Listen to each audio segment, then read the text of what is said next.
Hello everyone, welcome to back to my channel. आप मुझे देख कर कह सकते हो कि आज मेरा तो आँख ही नहीं खुल रहा था। शरीर सा बहुत थकावट लग रहा था और आँख बहुत जल रहा था।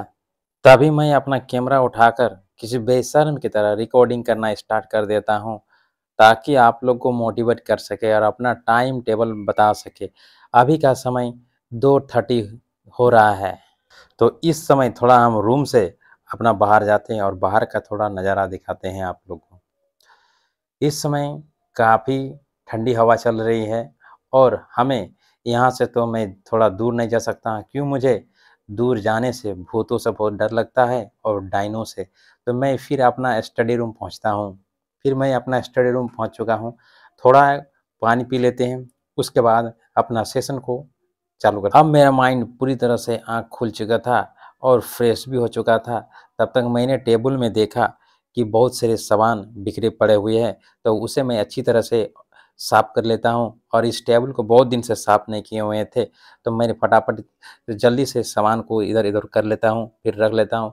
उसके बाद मैं टेबल को पूरी तरह से साफ़ करता हूँ। तब तक माइंड को सिग्नल मिल जाता है और माइंड किसी काम करने के लिए एक्टिव हो जाता है। तो मैंने इसे फटाफट इसको साफ़ कर लेता हूँ, पोंछा-वोछा मैं कर लेता हूँ। सोकर या उठकर किसी काम को करना या पढ़ाई करना बहुत डिफ़िकल्ट होता है। उसके लिए थोड़ा कुछ काम कर लेते हैं, तो माइंड को सिग्नल मिल जाता है और माइंड पूरी तरह से एक्टिव हो जाता है किसी काम करने के लिए। तो अब तक मेरा स्टडी टेबल रेडी हो चुका है सेशन को स्टार्ट करने के लिए। तब तक मैंने एडमिट कार्ड को देखा, फिर एडमिट कार्ड को रख दिया, फिर पूरी तरह से मेरा स्टडी टेबल रेडी हो चुका है और मैं स्टडी करने आरंभ कर देता हूँ समय 2:30 से।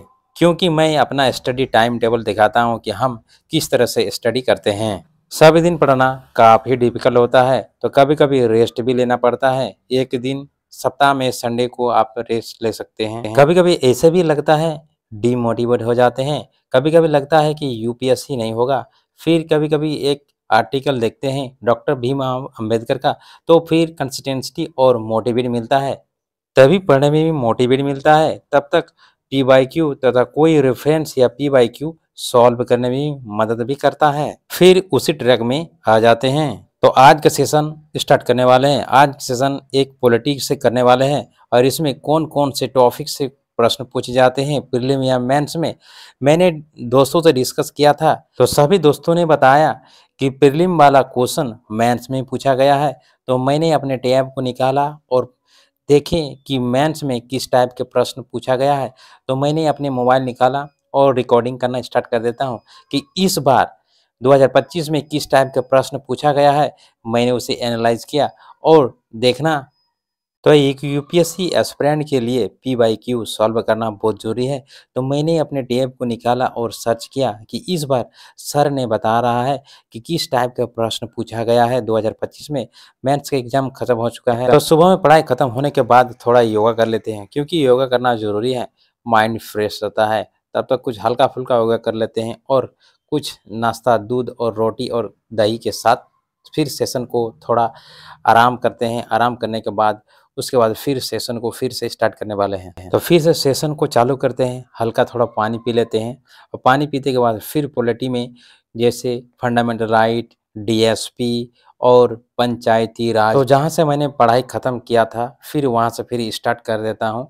और इस बार क्लास 6 की पॉलिटी पढ़ने वाले हैं। पॉलिटी पढ़ते वक्त आपको सबसे ज़्यादा टफ क्या लगता है, फंडामेंटल राइट या डीएसपी या पार्लियामेंट्री? आप कमेंट करके ज़रूर बताना आपको सबसे आसान टॉपिक कौन सा लगता है। हर एक कोई एक विद्यार्थी सबसे ज़्यादा कोई एक सब्जेक्ट में तेज क्यों होता है, कभी सोचा है आपने? क्योंकि उस सब्जेक्ट में सबसे ज़्यादा एनालाइज करता है और सबसे ज़्यादा रिवीजन करता है, इसी वजह से कोई एक सब्जेक्ट में सबसे ज़्यादा तेज होता है। हमें कोई टॉपिक डिफिकल्ट लगता है तो मैंने यूट्यूब में कोई टॉपिक पॉलिटी का सर्च कर लेता हूँ और उससे एनालाइज कर लेता हूँ। प्रीलिम और मेंस के लिए काफ़ी इंपॉर्टेंट माना जाता है, तो उसे थोड़ा एनालाइज भी कर लेते हैं।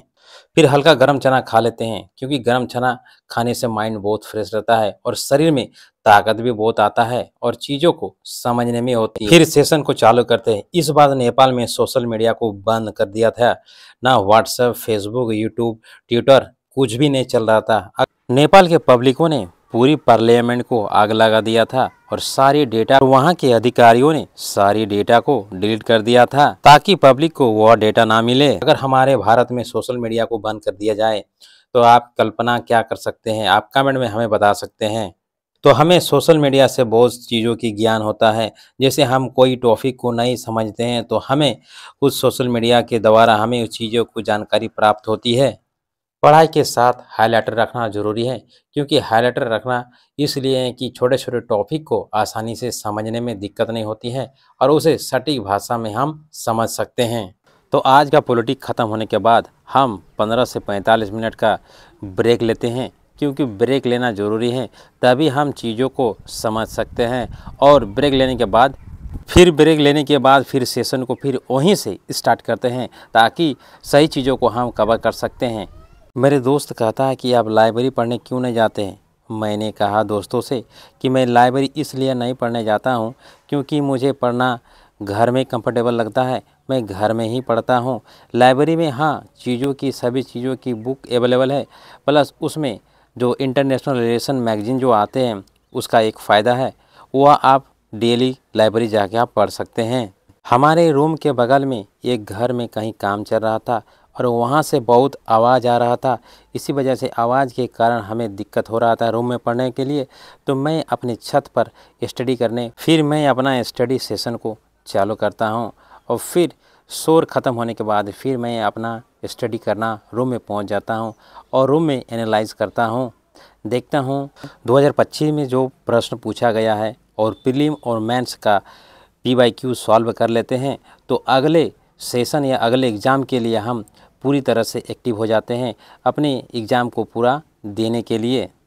तो रूम के बगल में बार बार शोर होने के कारण हमें पढ़ने में बहुत दिक्कत हो रहा है, तो इसी वजह से फिर मैं छत पर आना पड़ रहा है और फिर अपना स्टडी को चालू करना पड़ता है। किसी एग्ज़ाम के लिए थ्योरी पढ़ना ज़रूरी नहीं, उसका PYQ सॉल्व करना ज़रूरी है। उसके बाद कुछ नाश्ता कर लेते हैं, दूध रोटी थोड़ा खा लेते हैं, उसके बाद फिर से सेशन को हम चालू करने वाले हैं। खाना खाने के बाद शरीर रेस्ट मांगता है, तब तक मैं 15 से 45 मिनट तक हम रेस्ट कर लेते हैं। अगर रेस्ट करने से माइंड कूल रहता है और चीज़ों को आसानी से समझने में दिक्कत नहीं होती है। किसी जगह आप पढ़ रहे हैं और बार बार आपका शोर हो रहा है उसी जगह से और काम जल्दी ख़त्म नहीं हो रहा, तो उस समय आप क्या कीजिएगा, पढ़ाई करने के लिए किसी छत पर या किसी कोने पर या बालकोनी पर आपको जाना ही पड़ेगा, तभी आप वहाँ से पढ़ सकते हैं। फिर मैं अपना सेशन को चारों तरफ से खिड़की लगाकर फिर सेशन को फिर स्टार्ट करते हैं। क्या करेंगे, अगर शोर हो रहा है तो पढ़ना तो पड़ेगा ही। एक व्यूअर ने हमें कमेंट किया था कि आजकल लोग यही पढ़ रहे हैं, पॉलिटी, हिस्ट्री, ज्योग्राफी, लेकिन PYQ सॉल्व काम कर रहे हैं। इस बार 2025 में प्रीलिम के प्रश्न पूछे गए, मेंस में पूछा गया है और मैक्सिमम लोग पॉलिटी, हिस्ट्री, ज्योग्राफी ज़्यादा पढ़ रहे थे और PYQ कम सॉल्व कर रहे थे। तो PYQ से इस बार सबसे ज़्यादा प्रश्न पूछा गया है, तो मैंने सोचा कि PYQ सॉल्व करना बहुत ज़रूरी है। तो चारों तरफ से बहुत सो रहा था, इसी वजह से मैंने सोचा अभी सेशन समाप्त करते हैं और हल्का कुछ दूध या रोटी के साथ खा लेते हैं।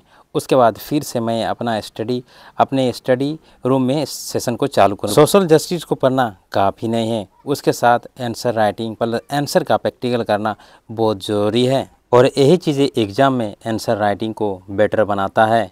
फिर से मैं सोशल जस्टिस पढ़ना चालू किया। मैंने सोचा कि यह बुक करीब 2 दिन में बुक को समाप्त कर देता हूँ, पर यह हमसे नहीं हुआ, यह करीब 3 दिन लग गया। ये बुक बहुत पतला सा लग रहा था देखने में। फिर मैंने सोचा ये बुक पढ़ते समय इससे ज़्यादा भी समय लग सकता है, 1 सप्ताह भी पूरा लग सकता है, यह कहना मुश्किल है। तो आज मैंने और कुछ नहीं पढ़ा था, बस यही पढ़ रहा था और मैथ का भी प्रैक्टिकल नहीं किया। तो इस UPSC एस्पिरेंट से आपको कुछ मोटिवेट मिला है तो आप कमेंट में बता सकते हैं।